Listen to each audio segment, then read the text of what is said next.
नमस्कार, समाचारों में आप सभी का बहुत स्वागत है। मैं हूं जया सिन्हा। आइए शुरुआत करते हैं इस बात की सुर्खियों के साथ। केंद्रीय गृह मंत्री अमित शाह का पश्चिम बंगाल दौरा। कोलकाता में करेंगे केंद्रीय फोरेंसिक विज्ञान प्रयोगशाला का उद्घाटन। विशेष संगठनात्मक बैठक में लेंगे हिस्सा।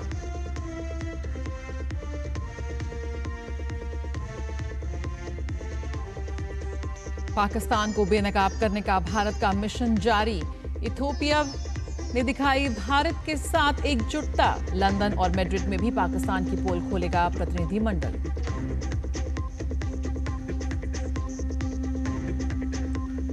पूर्वोत्तर में लगातार हो रही बारिश से जनजीवन अस्त व्यस्त। असम में अब तक 3 लोगों की मौत। सिक्किम में भूस्खलन। अगले 7 दिन तक भारी बारिश का अलर्ट।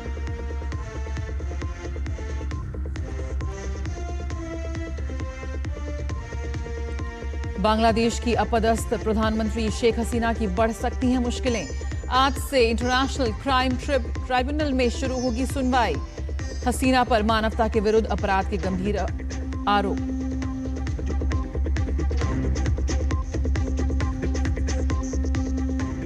और आईपीएल में आज मुंबई और पंजाब के बीच होगा दूसरा क्वालिफायर मुकाबला। आज की विजेता टीम 3 जून को फाइनल में भिड़ेगी आरसीबी से।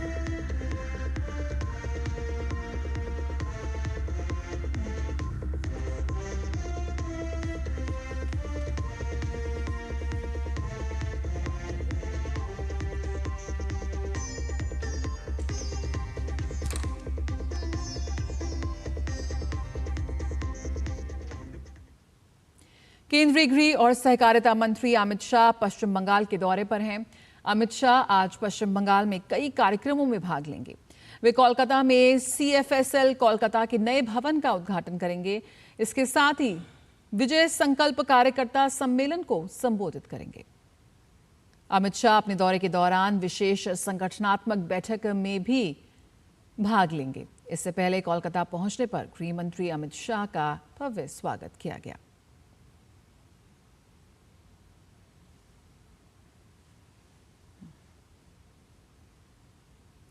तो अमित शाह का पश्चिम बंगाल दौरा। जेडीयू सांसद संजय कुमार झा के नेतृत्व में सर्वदलीय प्रतिनिधिमंडल मलेशिया की राजधानी कुआलालंपुर पहुंचा।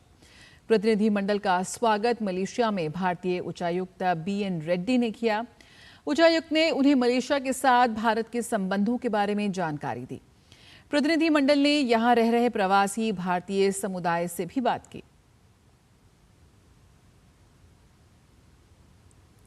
तो ऑपरेशन सिंदूर आउटरीच जारी।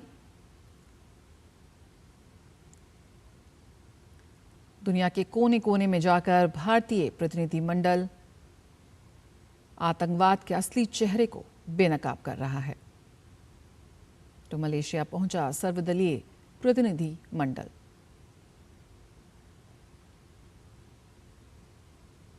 ऑपरेशन सिंदूर आउटरीच के तहत भारत के सर्वदलीय प्रतिनिधिमंडल दुनिया भर में पाकिस्तान के आतंकी चेहरे को बेनकाब कर रहे हैं। इसी क्रम में भाजपा सांसद बैजयंत पांडा के नेतृत्व में सर्वदलीय प्रतिनिधिमंडल इस समय अल्जीरिया में है। डेलीगेशन ने अल्जीरियर्स में भारतीय समुदाय के साथ बातचीत में पहलगाम में पाकिस्तान प्रायोजित आतंकवादी हमले में जान गंवाने वालों को श्रद्धांजलि देने के लिए 1 मिनट का मौन रखा। डेलीगेशन में शामिल एआईएमआईएम सांसद असीउद्दीन ओवैसी ने कहा कि आतंक फैलाने वाले इंसानियत के दुश्मन हैं।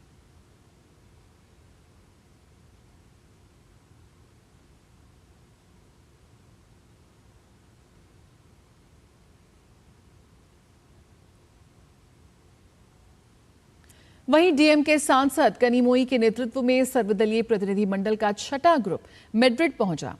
स्पेन में भारत के राजदूत दिनेश के पटनायक ने भारतीय डेलीगेशन का स्वागत किया।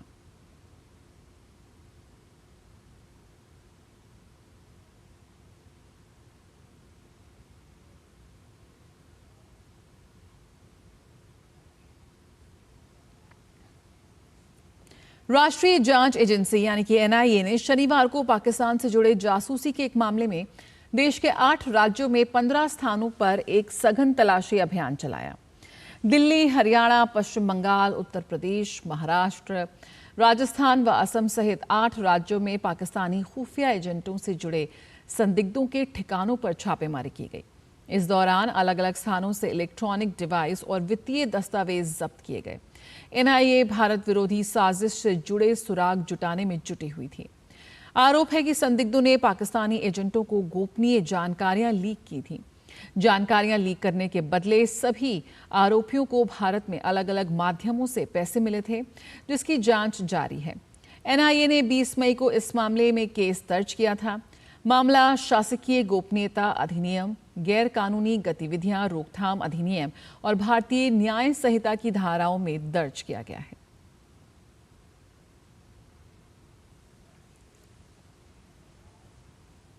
छत्तीसगढ़ शराब घोटाला मामले में बड़ी कार्रवाई की गई है। एसीबी ईओडब्ल्यू की टीम ने शराब कारोबारी विजय भाटिया को दिल्ली से गिरफ्तार किया। इसके साथ ही ईओडब्ल्यू की टीम ने दुर्ग में विजय भाटिया के 5 से ज्यादा ठिकानों पर छापेमारी की। भाटिया के घर पर 2 साल पहले ईडी ने छापेमारी की थी। तब से वह फरार चल रहा था। लंबे समय के बाद वह ईओडब्ल्यू की गिरफ्त में आया है।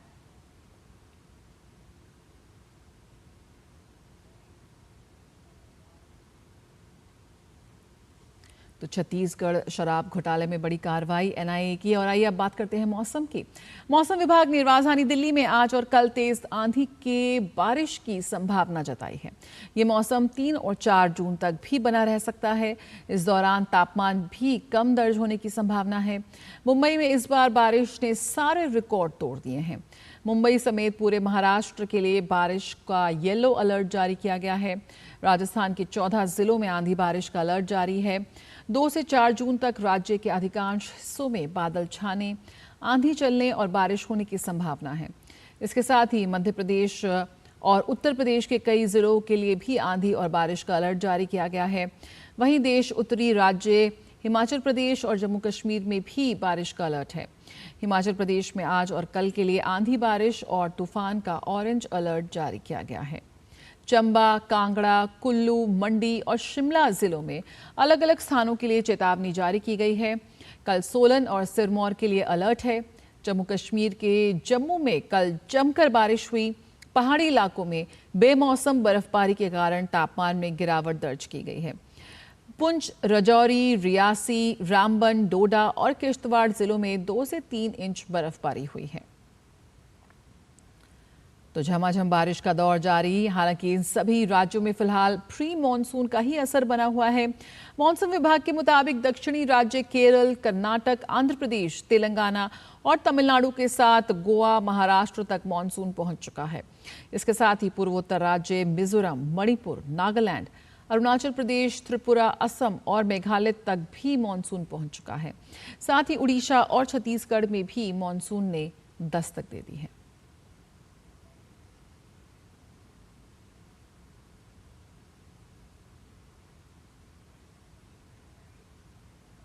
छत्तीसगढ़ का बस्तर इलाका, जिसे कभी नक्सलवाद का गढ़ माना जाता था, अब बदलाव की एक नई कहानी लिख रहा है।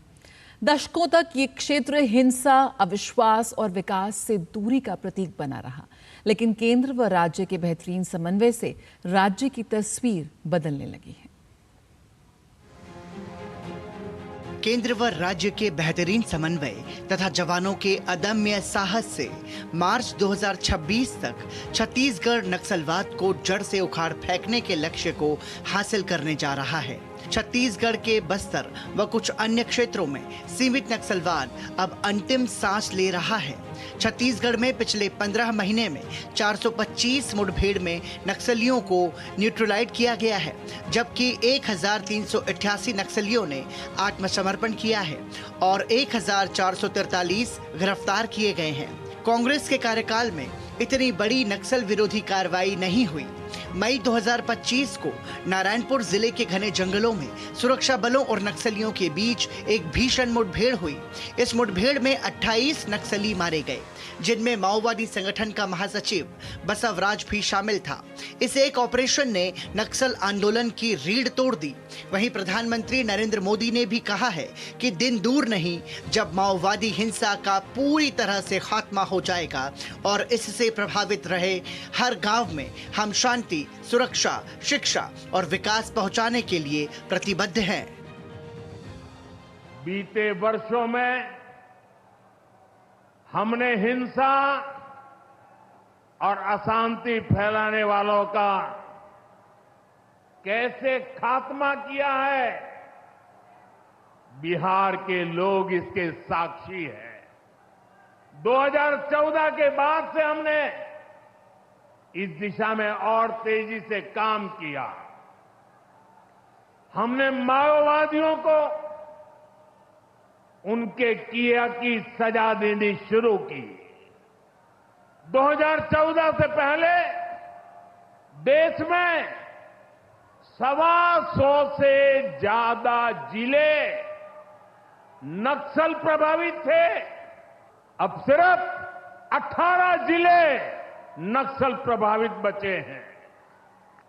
वो दिन दूर नहीं जब माओवादी हिंसा का पूरी तरह से खात्मा हो जाएगा।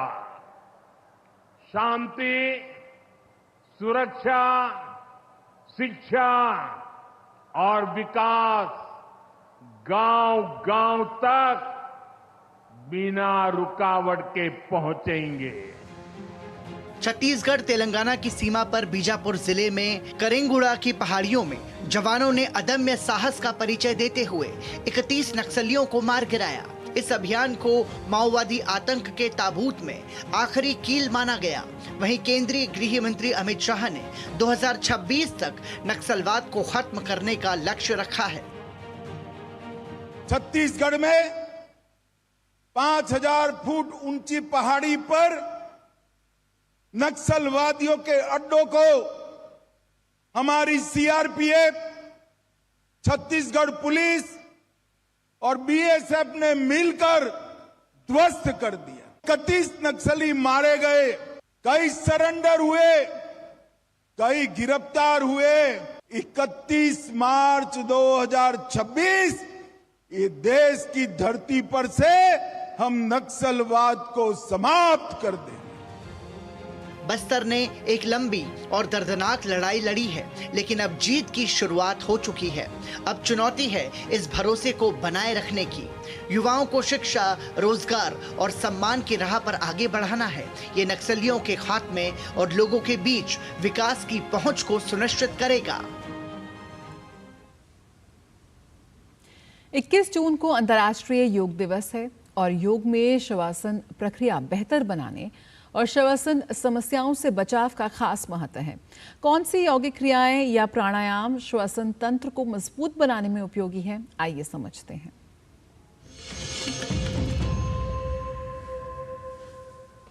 आज हम 2 प्राणायाम का अभ्यास करेंगे जो कि हमारी सांस लेने की शक्ति को बढ़ाने के लिए बहुत ही लाभदायक साबित होने वाले हैं।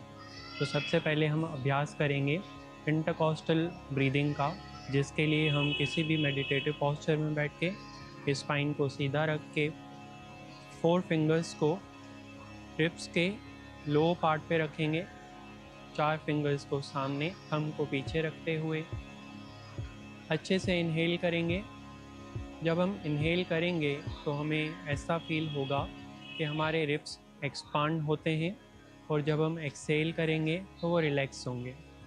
Inhale 1 2 3, exhale 1 2 3, inhale 1 2 3, exhale 1 2 3।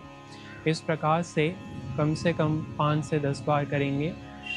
3 second के लिए हम इनहेल कर रहे हैं और 3 सेकंड के लिए एक्सेल कर रहे हैं। ये था हमारा इंटरकॉस्टल ब्रीदिंग। अभी हम दूसरे प्राणायाम का अभ्यास करेंगे जिसका नाम है डायफ्रामेटिक ब्रीदिंग, जो कि हम लेट के अभ्यास करने वाले हैं। उसके लिए धीरे से हाथ और एल्बो का सपोर्ट लेते हुए पीठ के बल लेट जाएंगे। लेटने के बाद दोनों लेग्स को फोल्ड कर देंगे, पैरों के बीच में हिप डिस्टेंस, नीज़ को हम हल्का ज्वाइन कर सकते हैं। सो राइट पाम को नेवल पे रखेंगे और लेफ्ट आर्म को हल्का दूर रखेंगे। जब हम सांस भरेंगे अच्छे से तो हमारा पेट थोड़ा सा ऊपर की ओर जाएगा और जब हम सांस छोड़ेंगे तो धीरे से नीचे जाएगा। इससे हम काउंट के माध्यम से भी अभ्यास कर सकते हैं, जैसे कि इनहेल 1 2 3, एक्सहेल 1 2 3, इनहेल 1 2 3, एक्सहेल 1 2 3। धीरे से हाथ का सपोर्ट लेते हुए वापस से हम बैठ जाएंगे।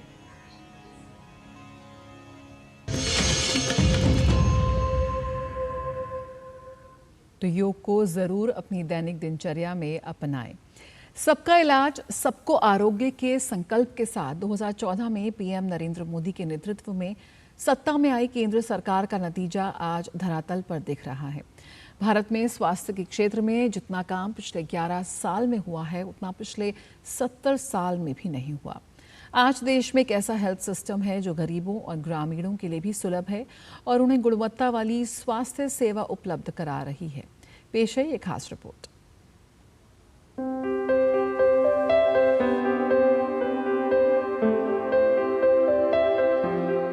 स्वस्थ भारत विकसित भारत का आधार है। केंद्र की नरेंद्र मोदी सरकार पिछले 11 वर्षों से निरंतर देश की स्वास्थ्य सेवाओं को मजबूती प्रदान कर रही है और लोगों को स्वस्थ जीवन शैली अपनाने के लिए प्रेरित कर रही है। साल 2014 से लेकर हाल के दिनों तक नजर डालें तो हमें देश में स्वास्थ्य सेवाओं, हेल्थ इंफ्रास्ट्रक्चर, रिसर्च, तकनीक और इस क्षेत्र के शैक्षणिक प्रयासों में एक बड़ा बदलाव देखने को मिलेगा। गरीब व्यक्ति पैसे के अभाव में इलाज से वंचित न रहे, इसके लिए प्रधानमंत्री नरेंद्र मोदी ने 2018 में दुनिया की सबसे बड़ी स्वास्थ्य बीमा योजना प्रधानमंत्री जन आरोग्य योजना की शुरुआत की। इसके तहत हर साल 5 लाख तक का मुफ्त इलाज देने का प्रावधान है। इस योजना के दायरे में करीब 55 करोड़ लोग आते हैं। अक्टूबर 2024 में योजना का विस्तार करके देश के हर एक परिवार के 70 वर्ष और उससे अधिक आयु के सभी वरिष्ठ नागरिकों को शामिल किया गया। उनके लिए आयुष्मान वय वंदना कार्ड जारी किया जा रहा है। पीएमजे के तहत अब तक 40 करोड़ से अधिक लाभार्थियों का आयुष्मान कार्ड बन चुका है और 9 करोड़ से ज्यादा अस्पताल में भर्ती की स्वीकृति दी गई है। योजना के तहत 68 लाख कैंसर के मरीजों का इलाज किया जा चुका है, जिसमें से 76% ग्रामीण इलाके से हैं। देश के 1,75,000 आयुष्मान आरोग्य मंदिर देश की स्वास्थ्य क्षेत्र की तस्वीर बदल रहे हैं। आयुष्मान आरोग्य मंदिर सेंटर ई संजीवनी टेलीमेडिसिन से जुड़े हुए हैं। जन औषधि केंद्र पर लगी यह भीड़ प्रधानमंत्री जन औषधि परियोजना की सफलता की कहानी बता रही है। इसके तहत देश भर में करीब 15,000 से ज्यादा जन औषधि स्टोर खुल गए हैं। पीएम जन औषधि की शुरुआत जब से हुई है तब से मैंने बहुत बार दवाइयाँ ली हैं। बाहर के मुकाबले बहुत ही सस्ती दवाइयाँ मिलती हैं और बहुत ही अच्छी भी दवाइयाँ मिलती हैं। ये पहल गरीबों के लिए जीवनदान है। किडनी की बीमारी से ग्रस्त ग्रामीण लोगों को घर से दूर न जाना पड़े, इसके लिए देश के 700 से ज्यादा जिलों में 1,500 से ज्यादा डायलिसिस सेंटर खोले गए हैं, जहां मुफ्त डायलिसिस की सुविधा उपलब्ध है। हार्ट स्टेंट, नी इम्प्लांट जैसे उपकरणों की कीमत भी बहुत कम की गई है। सस्ता इलाज और सस्ती दवा की पहल से आज देश के हर नागरिक का बीमारी के इलाज में औसत खर्च 25% कम हो गया है। सार्वजनिक स्वास्थ्य क्षेत्र में क्षेत्रीय असंतुलन दूर करने के लिए देश के हर राज्य में एम्स खोले जा रहे हैं। आजादी के 60 सालों तक देश में सिर्फ एक ही एम्स था, आज देश भर में 22 एम्स हैं। बीते 10 सालों में देश में मेडिकल कॉलेज की संख्या में 101% की वृद्धि हुई है। इससे इलाज की सुविधा तो मिली है, बड़ी संख्या में युवा डॉक्टर भी बन रहे हैं। आज देश में मेडिकल कॉलेज की संख्या 780 है। पिछले 10 साल में मेडिकल की 1 लाख नई सीटें जोड़ी गई हैं, जिससे सीटों में 130% की बढ़ोतरी हुई है। वहीं पीजी की सीटों में पिछले 10 सालों में 138% की वृद्धि हुई है। आने वाले 5 साल में देश में मेडिकल की 75,000 नई सीटें जोड़ी जाएंगी। मोदी सरकार के होलिस्टिक हेल्थ केयर अभियान में नया आयाम जोड़ा है आधुनिक टेक्नोलॉजी ने। Ayushman Bharat digital health mission ने ये सुनिश्चित कर रहा है कि हर मरीज को क्वालिटी स्वास्थ्य सुविधाएं मिले, समय पर मिले, कम से कम परेशानी हो। हम डिजिटल इकोसिस्टम तैयार करें जिसमें स्वास्थ्य सेवाएं आम नागरिक को दी जा सकें। यानी सरकार ने डिजिटल हेल्थ को यूनिवर्सल हेल्थ कवरेज एकम्प्लिश करने के एक मुख्य माध्यम के रूप में देखा। टीकाकरण के कवरेज को 90% तक बढ़ाने के लिए सरकार ने दिसंबर 2014 में मिशन इंद्रधनुष की शुरुआत की। मिशन इंद्रधनुष की सफलता यह है कि इसके 5 चरण हो चुके हैं और टीकाकरण दर 90% पहुंच चुका है। देश में टीकाकरण सेवाओं को भी पूरी तरह से डिजिटल किया जा रहा है। इसे ट्रैक करने के लिए यूविन पोर्टल बनाया गया है। भारत के स्वास्थ्य क्षेत्र का डंका विदेशों में भी बजा। G20 की बैठक के दौरान भारत के डिजिटल तकनीक को न केवल सराहा गया बल्कि दूसरे देशों ने भी इसे अपनाने की बात की। नितेंद्र सिंह की report, DD news, Delhi. Mongolia के उलान बटार स्थित विशेष बल प्रशिक्षण केंद्र में भारत मंगोलिया संयुक्त सैन्य अभ्यास नोमैडिक एलिफेंट का 17वां संस्करण चल रहा है। कल शुरू हुआ ये सैन्य अभ्यास आगामी 13 जून तक चलेगा। उद्घाटन समारोह में मंगोलिया में भारत के राजदूत अतुल मल्हारी, गोत्सुर्वे और मंगोलियाई सेना के मेजर जनरल लख गवा सुरेन गनसेलम सहित प्रमुख गणमान्य व्यक्तियों ने भाग लिया। यह अभ्यास दोनों देशों के सशस्त्र बलों के बीच अधिक सहयोग और आपसी समझ को बढ़ावा देगा। इस संयुक्त अभ्यास से न केवल दोनों सेनाओं की परिचालन तत्परता बढ़ेगी बल्कि द्विपक्षीय रक्षा संबंधों को भी और मजबूती मिलेगी। संयुक्त अभ्यास में अर्ध पहाड़ी इलाकों में आतंकवाद विरोधी अभियान शामिल होंगे। इसके साथ ही सैनिक संयुक्त राष्ट्र के शांति अभियानों के दौरान आयोजित गतिविधियों का भी पूर्वाभ्यास करेंगे। वास्तविक दुनिया की स्थितियों का अनुकरण करेंगे जहां बहुराष्ट्रीय बलों को जटिल वातावरण में प्रभावी ढंग से सहयोग करना चाहिए।